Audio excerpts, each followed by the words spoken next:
అడవిదిరుక జిక్క దాకసమున లేదు, అవని తీర్థయాత్రలందు లేదు, ఒడలు శుద్ధి చేసి ఒడయుని చూడరా, విశ్వదాభిరామ వినురవేమా. ఈ పద్యం యొక్క వివరణ.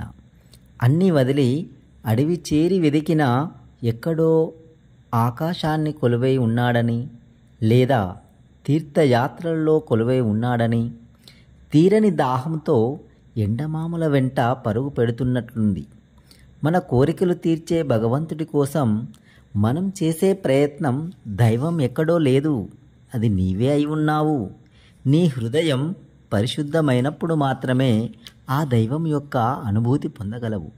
మరి పరిశుద్ధ ఆత్మగా రూపాంతరం చెందాలంటే ధ్యాన సాధన ఒక్కటే మార్గం, దాన్నే మనం అనుసరించాలి. Thank you.